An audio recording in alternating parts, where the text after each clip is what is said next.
Good afternoon. How is everybody? I was always told never to ask how is everybody the first thing you say. You're wasting time, right? So hopefully everybody's still awake. It's been a long day. And as an interlude, I'll be dancing. I've selected some music, and you'll know it because I'll just start moving, and it'll go straight into the act. But super excited to host this panel of distinguished gentlemen over here, people that have played a very large part in my entrepreneurial endeavors, helping inform the things that we do in many ways in our company. And prior to that, the company that I led prior to Xometry. There's a little bit of a background who I am and why this all makes sense right now. I'm a third-generation manufacturer. And I told this story earlier in another talk. My family ran a smallish tool and die company in Western Kentucky that actually had a pretty robust set of companies that they worked for. And when I was 7 years old, after seeing what my grandfather built, I remember walking out into the shop floor where there were 50 CNC machine cells, mixed variety of stuff. And the only thing that I could remember hearing was the sodium halide lights, right? And it's kind of a familiar story, like in the 80s and the 90s, and like the American machine shop, right? Where there was work, and all of a sudden there wasn't work.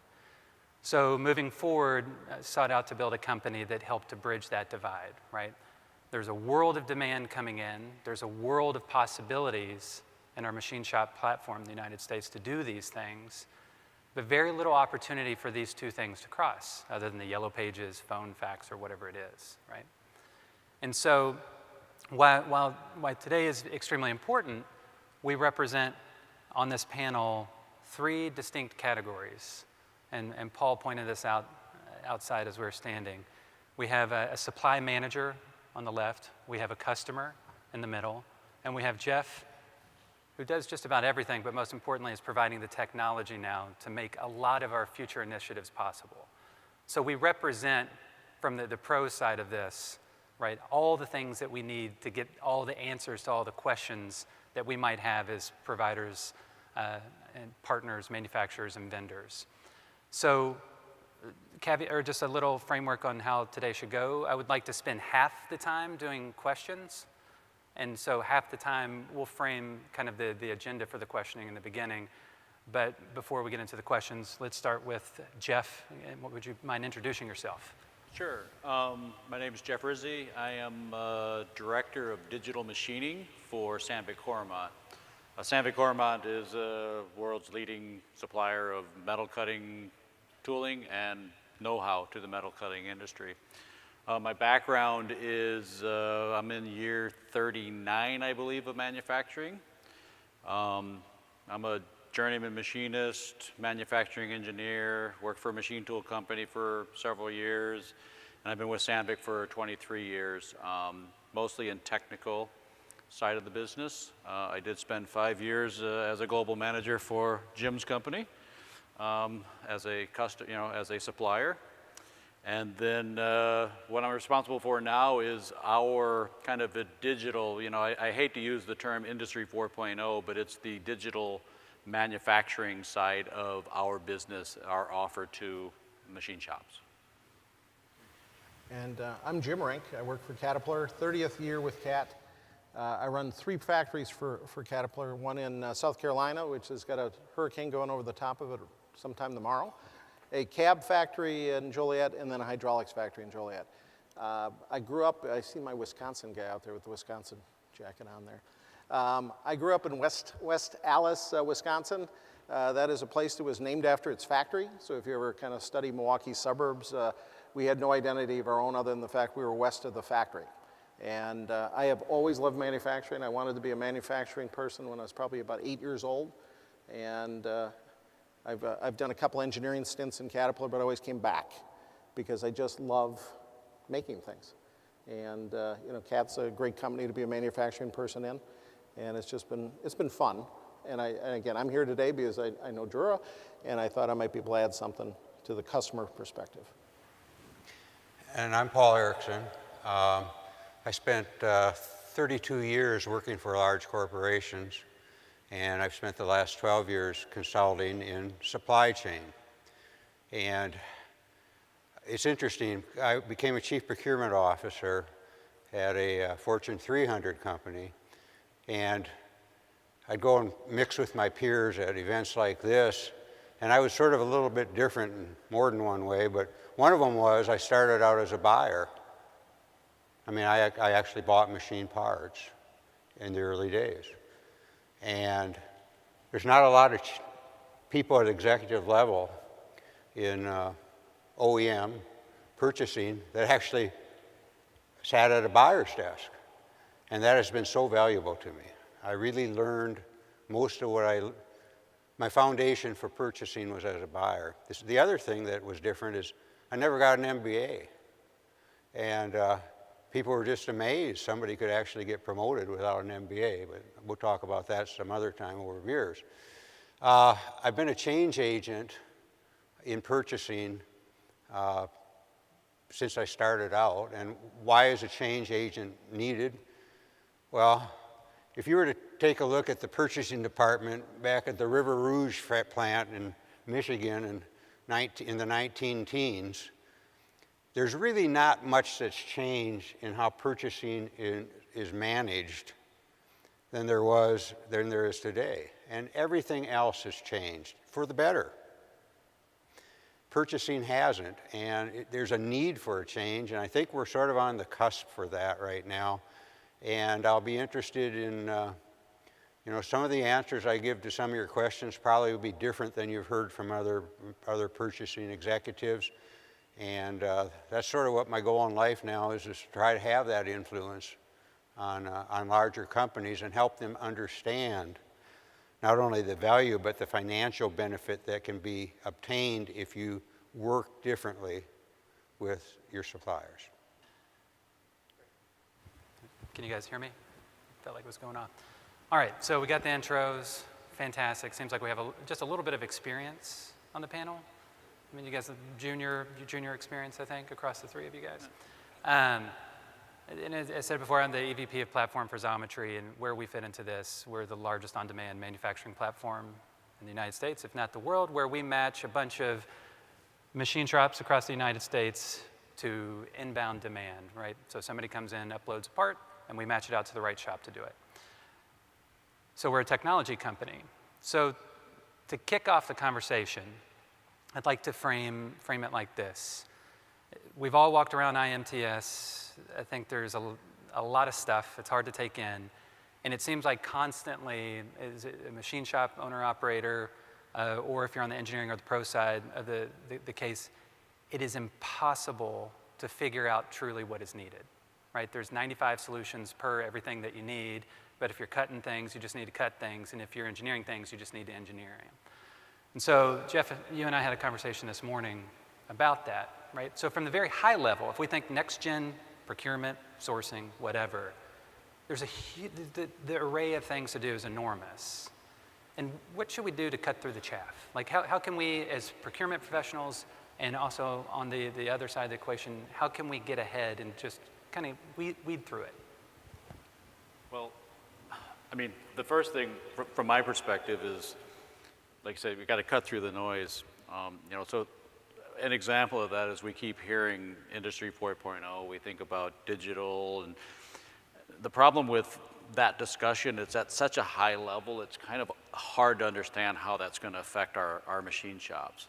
So I think we have to force the discussion down onto the machine shop floor and really not get caught up in kind of this, wow, this looks really scary, this is really, difficult, but literally force it onto the shop floor and kind of start taking steps that are very specific to, I always speak in terms of kind of the vertical we sit in, which is metal cutting. We're metal cutting experts, and I think we have to take each of our verticals. So if you're big companies that, have multiple verticals, welding and sheet metal bending and painting, there's subject matter experts that'll deal with all that in each vertical. But from our standpoint, it's really looking at this technology and looking at the solutions that are very specific for machine shops.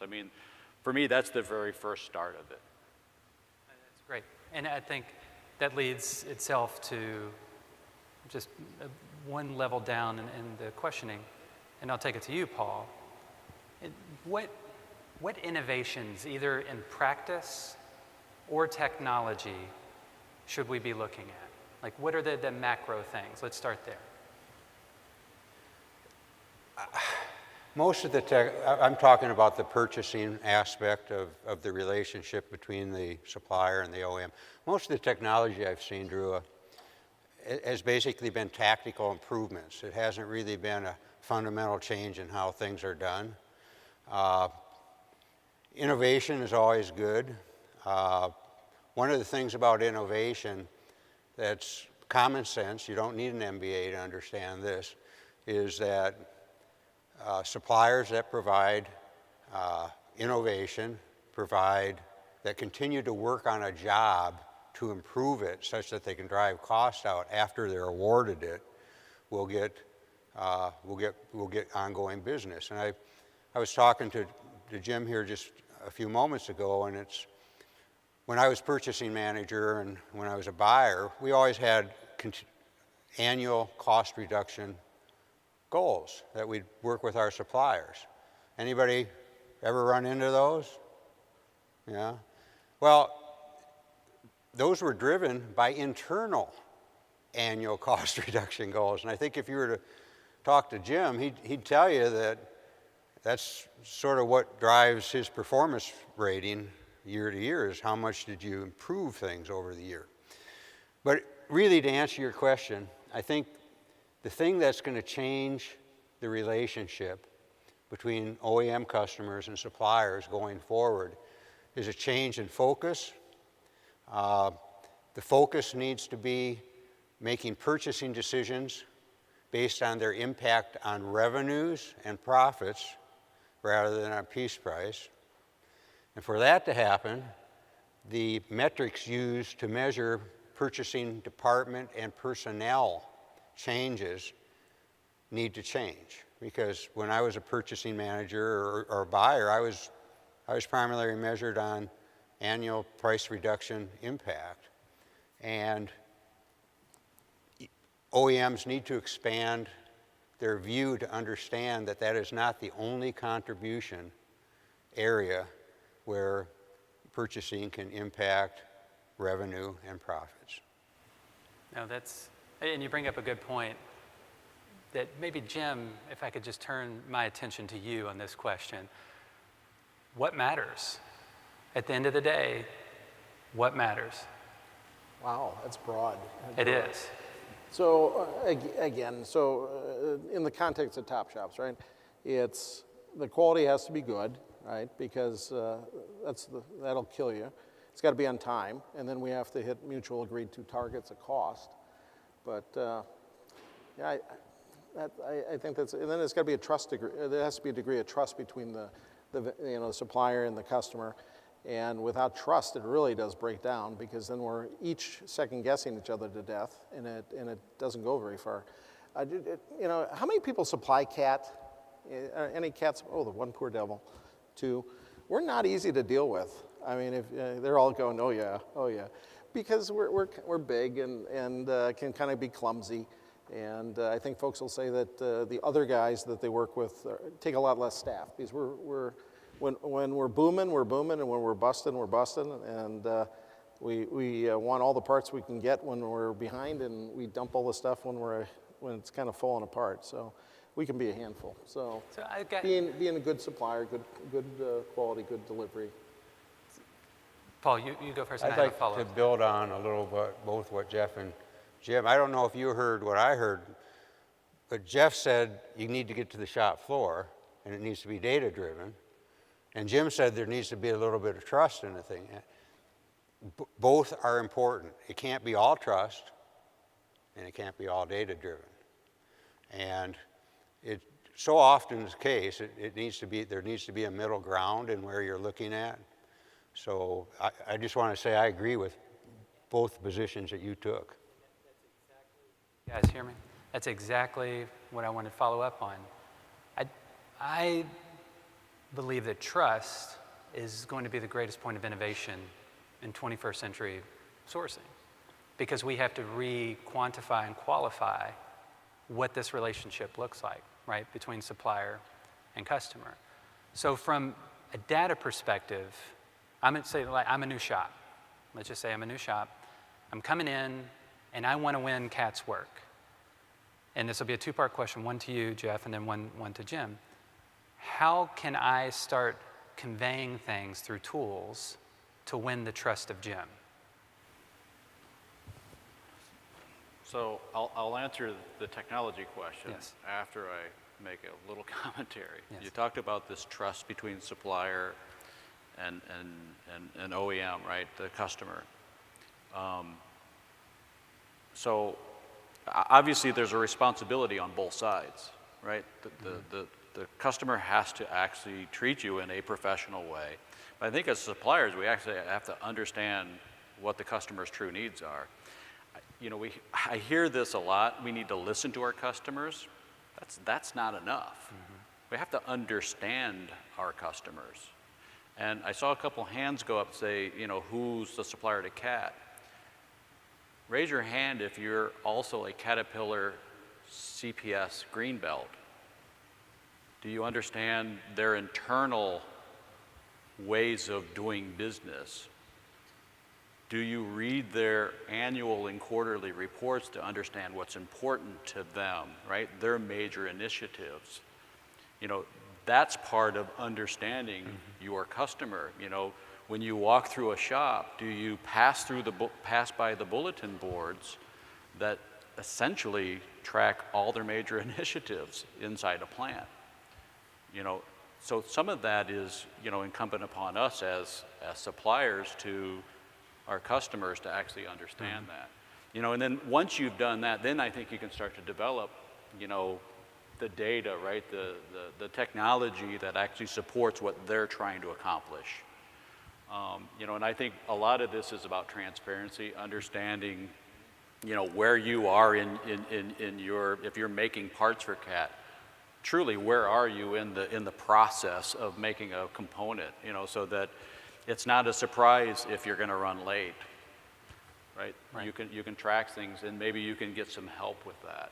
You know, I think that starts with, to me, the first thing we have to do is start to actually hook up our machine tools, and start to pull data directly from our machine tools. We have to stop collecting data manually. Yes. We have to stop analyzing that data manually. We have to begin the process of automating what's really happening on our shop floor. And I think in that, I think a good trust, you know, where data comes in, there's leading and trailing. So to Jim, if it shows up messed up, that's what you're judging it on for the most part, right? Or let's just say if something comes in and it's broken, you're not going to use it. But we spend very little time getting ahead of the curve, even though we think we do, but we're still manually collecting it, right? And so what I'm wondering is it valuable to see more information ahead of part delivery? Like, does that help to build some kind of rapport? Probably, probably not, actually. Because take it from my perspective, I just want the part to be good. If the part's not good, then we start getting into having to collect data, because I need to validate that what you provided was almost correct, right? So in a perfect world, the parts just come in, they're validated, they're good, and we're not doing a lot of checking, right? And then from there, and it's really from that point of a loss of trust someplace, that we start adding more data checks, we start adding more inspections, we start adding more of everything. And, but yeah, in a perfect world, it's data free. It's just there, yeah. I'd like to follow up on Yes, that Paul. comment. So we're talking, perfect example, what Jim just said. And it relates to an earlier comment to me about how suppliers can impact their customers' profitability outside of piece price. I worked for companies that had no receiving inspection, okay? But they required their suppliers to be able to show that they could maintain process capability on the processes used to manufacture their parts. So the parts came right in. I was involved in one of those factories when we first did it. We went from 31 inspectors receiving inspectors down to one, and the one guy was just to manage the paperwork. So that's a trust thing. If you can go in and say, you know, I'm sure you need to inspect for some of your other suppliers, but you don't for us because we've already proven that our processes are capable. I want to throw out one other thing that it's not really going to establish trust, but it'll establish credibility. I've often thought that our quote forms were obsolete. We send out a print, and depending on the company that you're going to supply to, the OEM will say, okay, provide us a price, provide us some costs, blah, blah, blah, blah, blah, blah. I've often felt that we ought to standardize and structuralize in that initial quote suggestions from that supplier on how to improve and reduce the cost of the part we're quoting. Because I can tell you right now that our engineers have very little, at least when I was working in industry, our engineers had very little understanding of the cost of tolerances, of the cost of different types of features that could accomplish the same things. So I'd like a quote form out there. I've actually designed one that says this is a spec, but here's the opportunity for you to suggest revisions to tolerances or features where you can show us, not just show us the cost went down, but you can explain why it went down. And I'm pretty sure that if your potential customers don't allow for that, force them to allow for it on the quote. And second of all, if you do that, your organization, if you send out quotes and the supplier came back and says, well, I'll quote that, but if you could do these things, we could take 12% out of the cost. How would that go over with you? We'd like that. Yeah, so I mean, get your foot in the door. That's one strategy. It always works. Okay, we're done. I'm just kidding. So, trust is brought up a lot, partially because I keep nudging it in there, and you guys, I think trust will always forever be an issue here.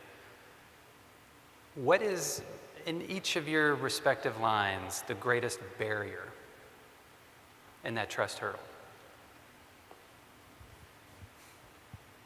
Let's start with you, Jeff.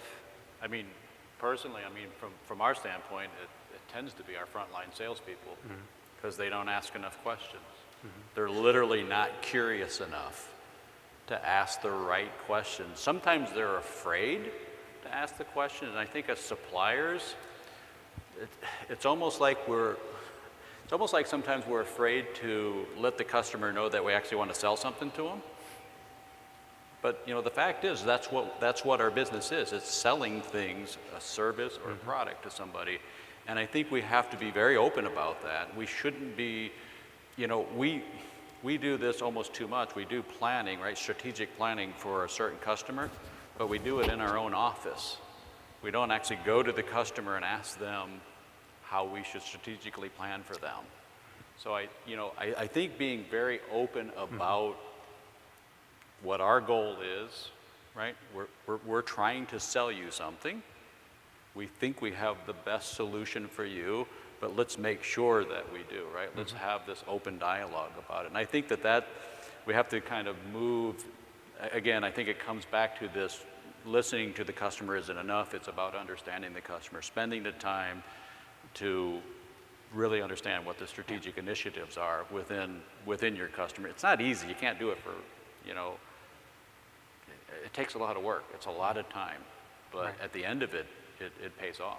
Yeah. You're delivering the right solution to your customer's needs. Yeah, I'd probably echo that. I'd probably use the word transparency. It's, bingo. And again, for the two people out there that acknowledge working with us, Caterpillar, again, can be very complex, can be very difficult to work with. And there needs to be a degree of, it's not one-way trust. It's not, I have to trust the supplier has to trust me. And big organizations get clumsy, and sometimes that data is just goofy. And you need somebody to be willing to challenge you a little bit to say, I really don't picture that if you've consumed like 10 every month for 2 years, that suddenly you're going to consume 90. And I doubt you can actually, you know, people, I think just have to get that and realize that sometimes we bark back because we don't like to be challenged, but the transparency helps to just say your demand stream looks really nuts and I don't know how we're going to do this. Right. But again, it's that bi-directional trust, not just one way. How many have you ever heard the term commodity used to classify a supplier? Okay. Truth is, and I'll say this, some of you may be commodity suppliers. It might be something where your customer can go out and go down the corner, and if you don't perform the way he wants to, he'll find somebody else like that. Okay. If you're a commodity supplier, you need to evaluate your business. A commodity should be something like rock salt that you spread on the highway in the winter when there's ice. The truth is, and this is sort of a hard fact, and you're talking about barriers.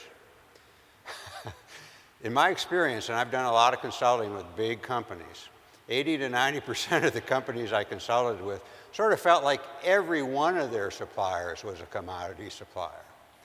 And there's a fallacy to that because some suppliers, if you want to replace them, there's proprietary information in their product and you can't replace that. And some, it just, you know, you got tooling that who owns it and how long does it take to make a new set of, they're not commodity suppliers, but positional negotiation is what's used when OEMs buy commodities.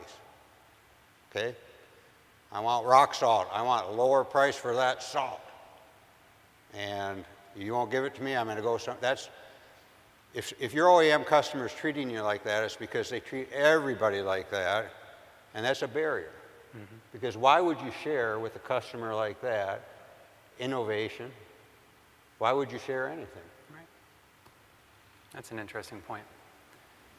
Say what? I think that's a very interesting point. Oh. I mean, it's for the global good, we need to innovate, but we're also competing 100% all the time against each other all the time for the same market share and the same leg up to get the market share back into our pockets.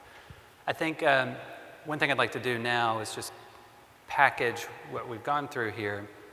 So we've got both sides of the equation, people buying things, people making things.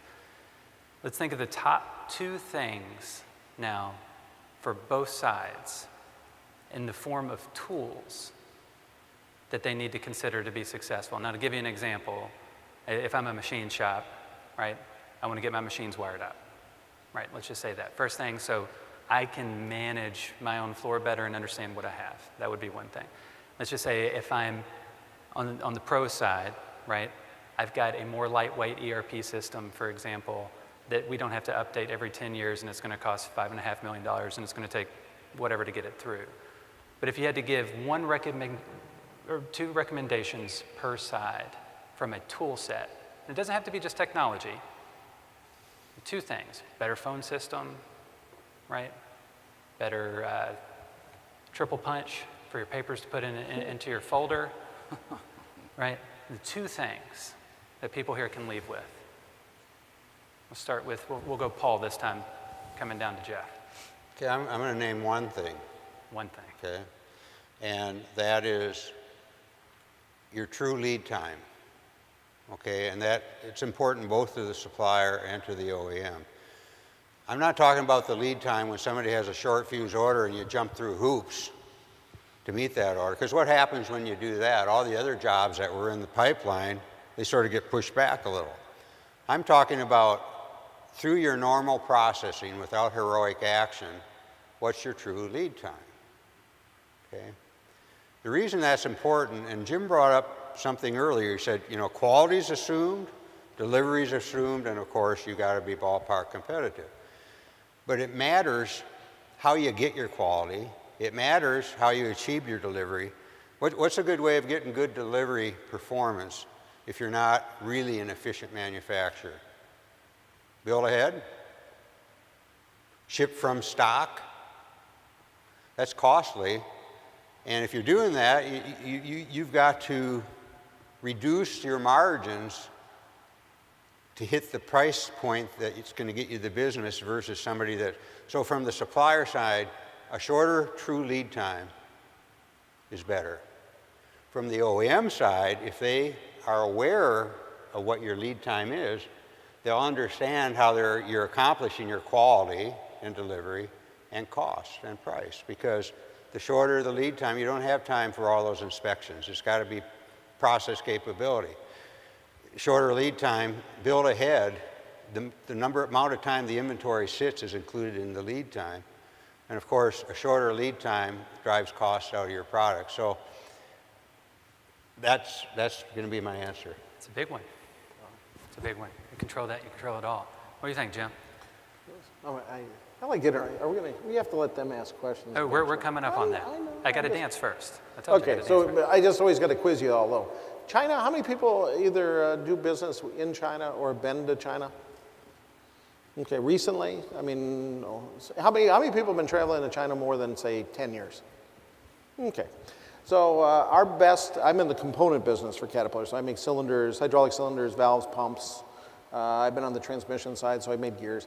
Our best Caterpillar component factory is actually in just outside Shanghai, about 2 hours in Wuxi, China. And I've been visiting them, and I'm going to give you a technology and a process answer, but I'm going to go around the block the long way.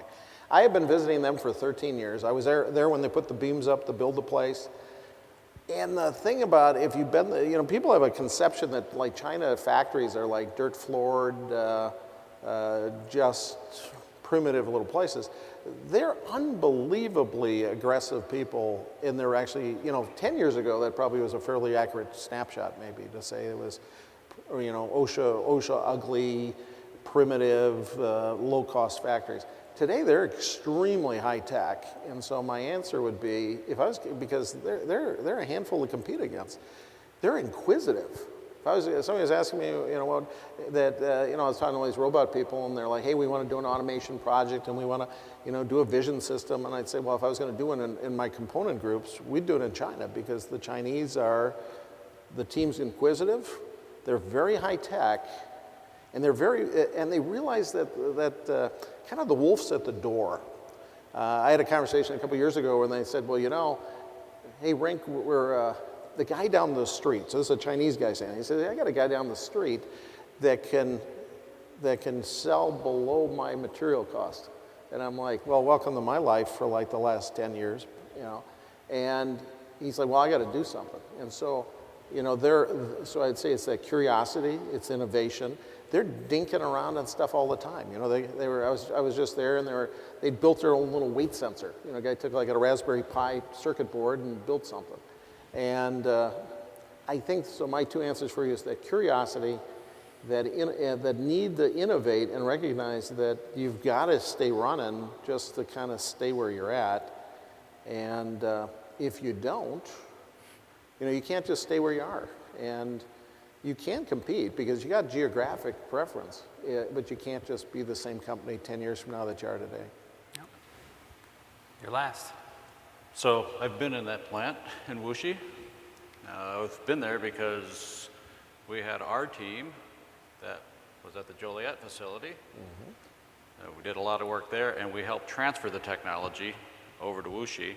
And while we were doing it, we're upgrading, making these changes. So we work with them quite closely. And so what you've explained is, don't just move things from here to there and keep it the same, right? You've got opportunities to do upgrades and so forth. You kind of stole my first one, which is hook up a machine. So I don't say it's the very first thing you have to do, but you need to do it fairly soon. And when I say hook up a machine, it's not just to hook up the machine. This is about understanding utilization of your assets. Mm-hmm. And I believe that the experience I have going to machine shops is that a pretty large percentage of them don't even understand what their utilization, the true utilization rate of a machine tool is in their shop. We ask the question a lot, and we get the response, yeah, it's somewhere 60, 70, 80%. The work we've done in there, the average machine tool in the United States utilization is somewhere sub 40%. And when I say utilization, utilization is when you're cutting chips on a part that's going to be good. Right? If you spend all day cutting scrap, that's zero utilization. You know, so we have to understand, number one, are we running our machines? Are we utilizing them? And if not, why? And the techniques we've used over the years, who's got an andon light on their machine? The stack light, green, red, yellow. How comfortable do you feel that you're utilizing your machines because the green light's on? I see a lot of no's. I mean, the andon light was, well, it was part of the Toyota production systems, and in the CNC world, they started showing up about 30 years ago. Right? About 29 and a half years ago, operators figured out how to keep the green light showing, and they're not making parts. Right? I mean, we know this, so we have no real indication that our machines are running. And we just can't live that way. It's literally the black hole. Whatever happens in the machine tool is the black hole, and we cannot continue to run our shops that way. It's just not feasible. So the solution to this is start pulling data from the machine tools. Hook them up, get a network. My advice would be probably some cloud-based solution, because when you start talking about the data points that you're going to need to actually do real analytics, building a server room in your shop probably isn't a wise investment. I believe there's going to be somebody after this that'll talk a little bit about a solution. We have a solution to do this. But I think it starts there. You have to understand, are my machines running? Are they not running? And if they're not, why? And you cannot do that collecting this data manually. So for me, that's step one. And then don't get bogged down by the big picture. Start there. Hook up one machine, understand it, and then you take the next steps. I actually want to piggyback on that, because again, I was just in China a month ago. So again, you've been in Wuxi. So we have a brand new general manager. He's 18 facilities globally. And so he had asked that question about 3 months ago. He's like, hey, connect your machines. I'd like to see the data. Hey, so we're there. This is 3 months ago. So we show up. We're there just 8 weeks later, and they've got like one of these TV sets, and they're like, because they didn't know any better. They're like, it's always the phrase translates, we got a guy. We got a guy down the street. He actually connected all the machines and actually wrote this thing. So we got this. I mean, if you'll see them out here, these high-tech solutions for looking at machine utilization and spindle time. And I'm like, oh my gosh, these guys didn't even know any better, and they wrote their own. And is it perfect? No, but it looked darn good. And they just did it because somebody pointed out to them that a good, because these guys, we do like a chairman's award for lean. These guys have won like 4 years in a row. They just smoked the rest of us. And I'm like, and it was kind of the comment. I said, well, the only thing you really don't do is you don't have your machines connected, and so you can, look at the data and use analytics on it. And so help me, they just did it, right? I tell you, a U.S. shop, I'd be debating this thing for about a year. I get a quote from somebody, it'd be like $3 million. It wouldn't be that much. It'd be like $500,000. And like I said, these guys just did it. And is it perfect? No. But is it working well for them? Absolutely.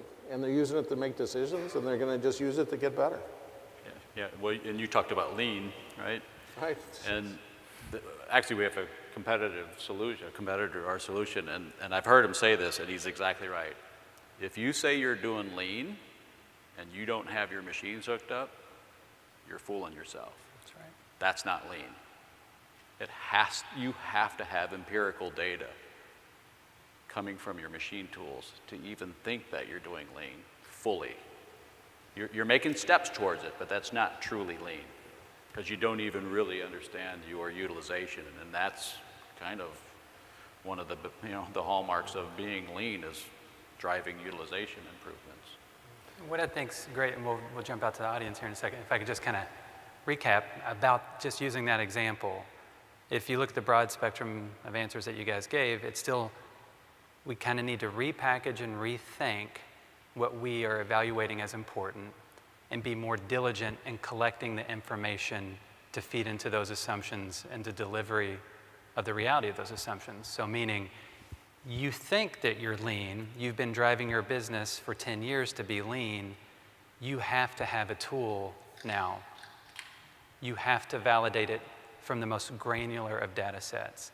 But that doesn't mean anything at all if we can't solve the qualitative issues one level up.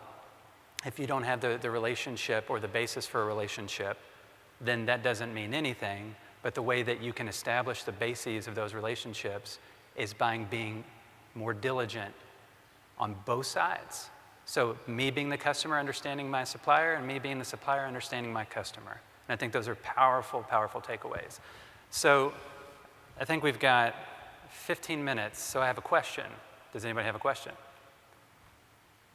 Anybody? Anybody? Where? Can't see. Yes. I don't know if these mics are live. I usually like to run. I'm going to just run around. And if they can't hear us, or if there's somebody with a mic, they can give me a mic, a floater mic. Yeah. I'm going to just do it. What's your question? For Jim, knowing that it'll probably ensue a whole big conversation with the relationship these guys have. I overheard, my misunderstood, but I guess quarterly quantity 10, 10, 10, all of a sudden there's like 90. When your internal team asks for escalation from a vendor issue, on-time delivery, is that just taken as gold and you're the executive on the vendor side, or is there? Let's go over here. Let's see if this mic works. It was like back in my Jerry Springer days. Jim, can you hear me? You can hear me? You can hear me. There, let's go here. Sure. Just short and sweet. When you have a supplier issue that your team brings to your attention, and run rate was 10, 10, 10, quarter after quarter, and all of a sudden there's a surge that needs 90, and your team comes to you and asks you to escalate with the executive on the vendor side, and you're calling to find out what the deal is that just taken as gold from your internal team before you make that call, or what usually happens? Paraphrase it back. I'll paraphrase it back and you see if I nail it, right? So it's demand's been running 10 a month, suddenly goes to 90. I'm killing you. You escalate back to me, and how does that get worked out?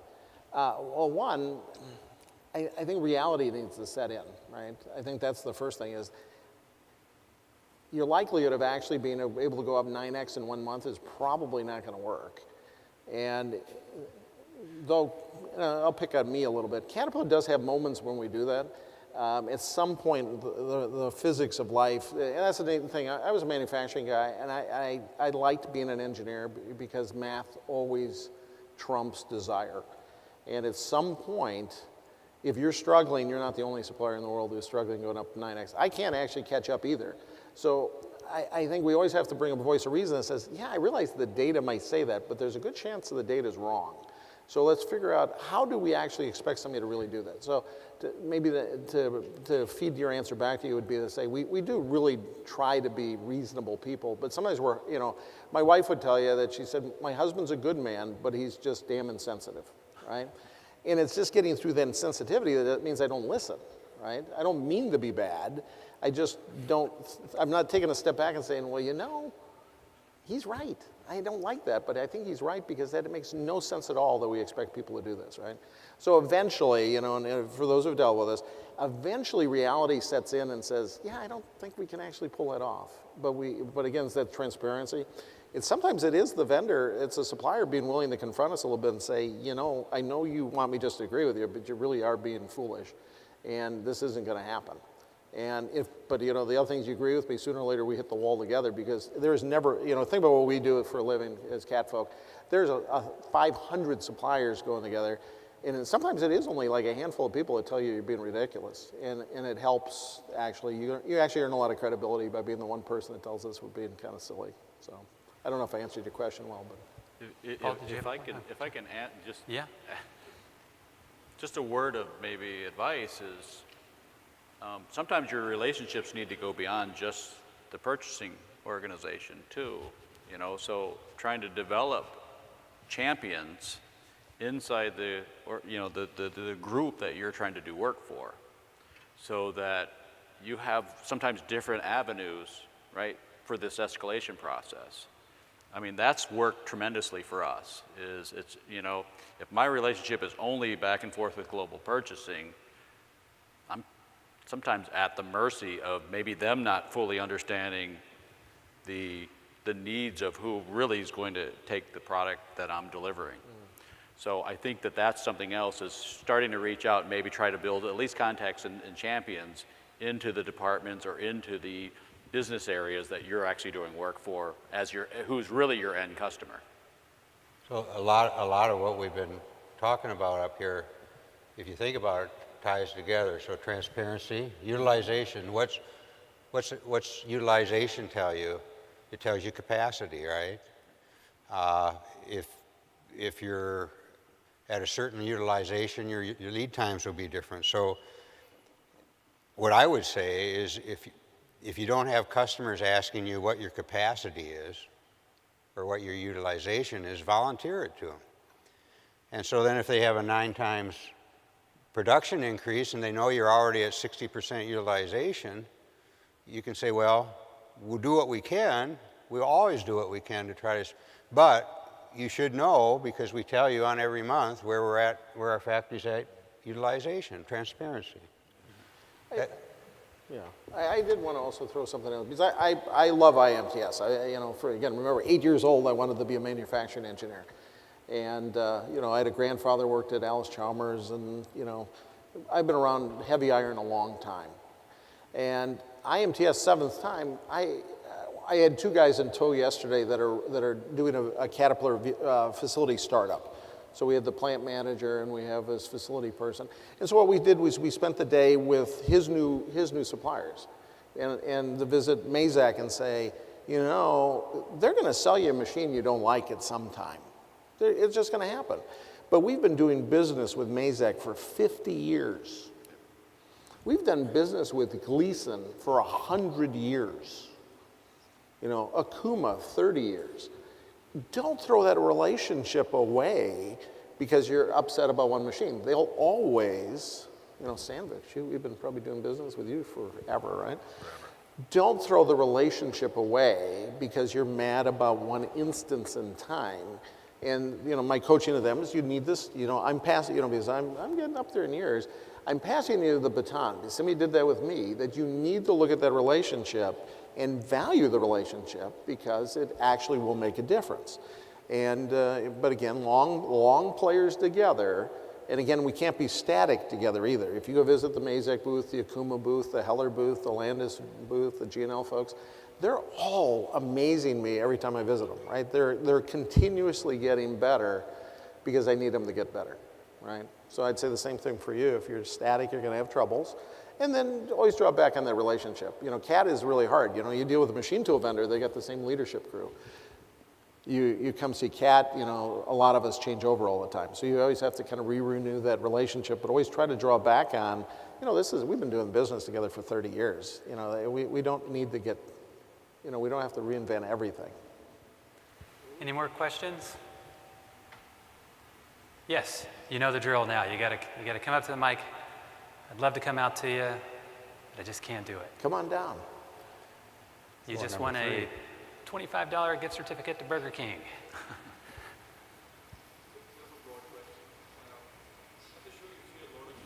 Talk about additive manufacturing, generative designs.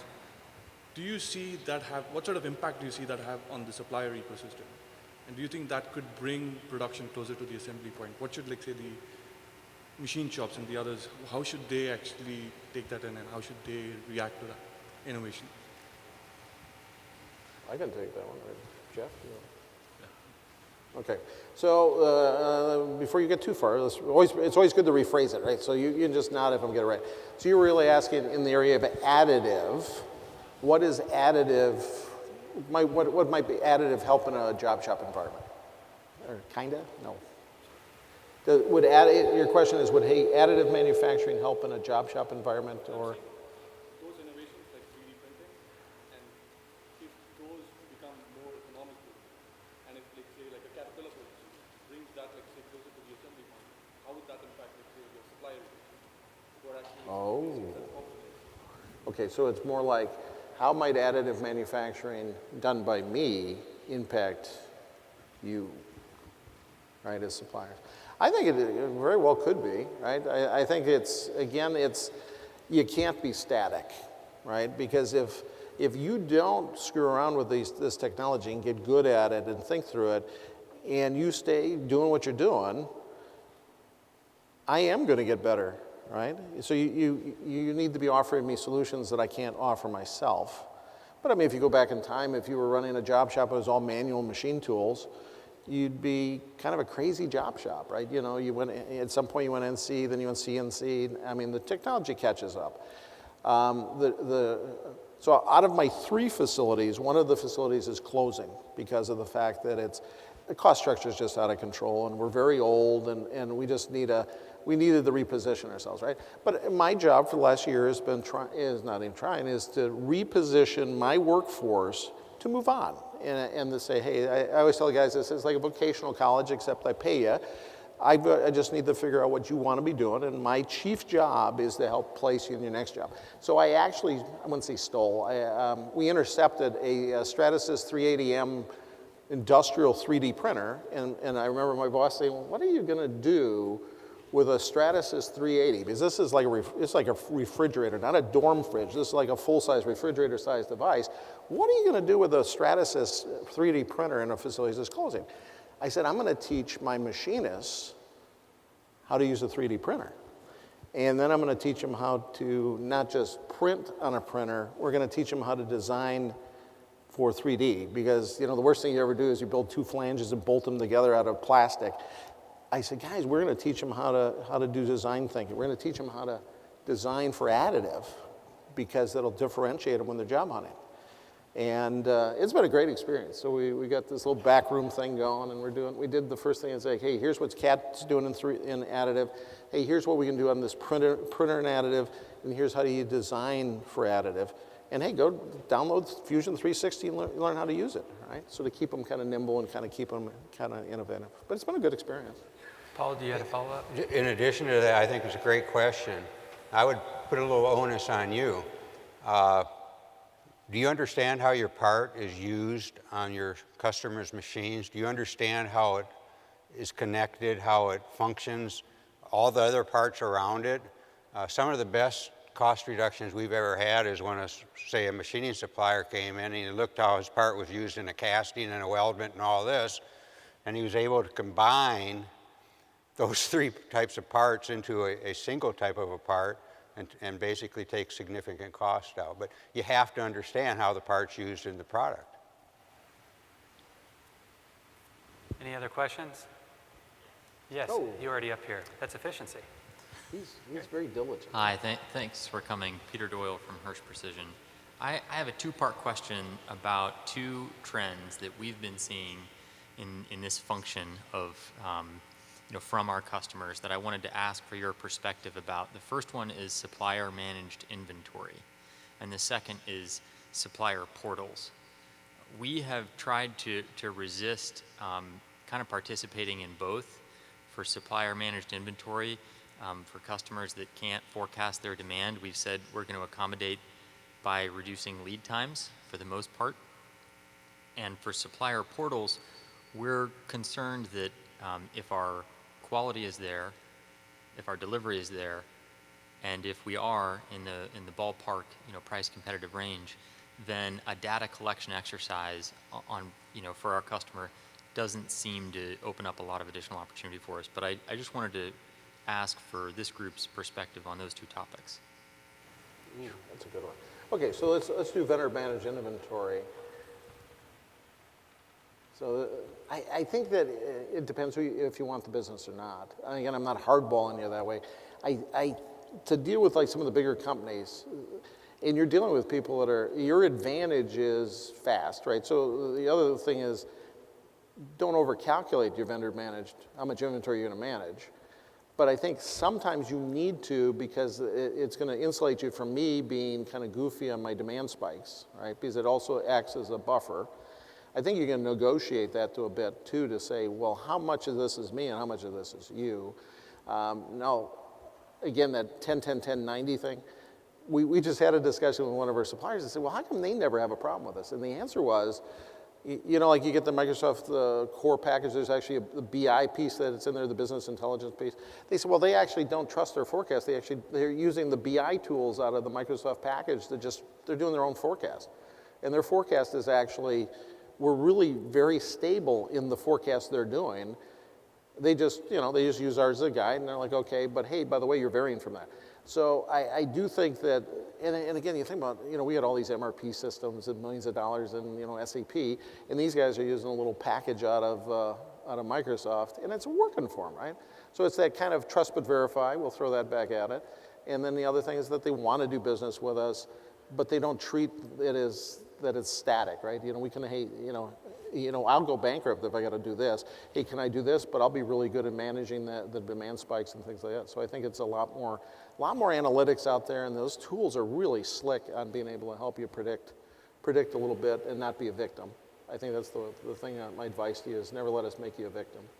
I think, Jeff, you had maybe something you'd want to add. Yeah, I mean, I think the tough part with the supplier managed inventory is the difference maybe between direct suppliers and indirect suppliers too, right? Because, we've done this with customers before. It's almost never easy, but utilizing, again, the right tools,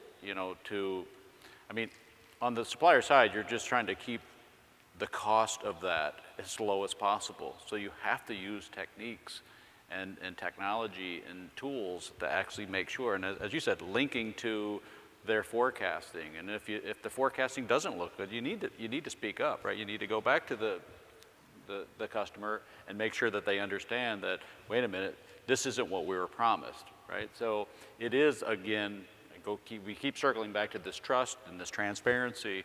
We have to make sure, because ultimately, if the forecasting isn't right, it's costing the supplier money, which later on is going to translate into potentially higher costs to the customer.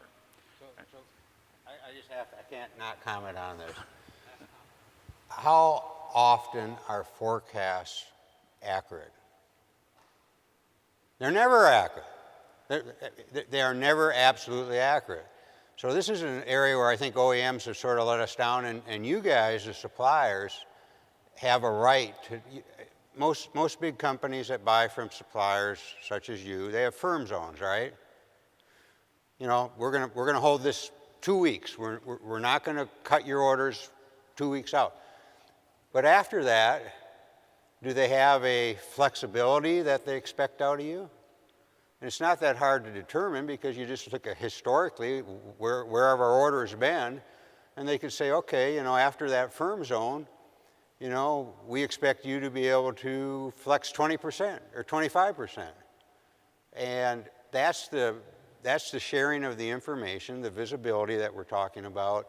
And you have every right to ask that of a customer. After the firm zone, what are your expectations? And if they say our expectations are you'll do whatever we ask you to do, then find another customer.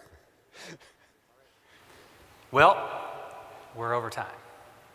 So we'll park over here for a second if anybody has any more questions. We'll stay here for the next 3 hours, so you guys can just no, just kidding. But thank you guys for your attention, your participation, and more importantly, what you do every day and everything that you do. Have a great evening. Thank you. Goodbye. And thanks to our panelists.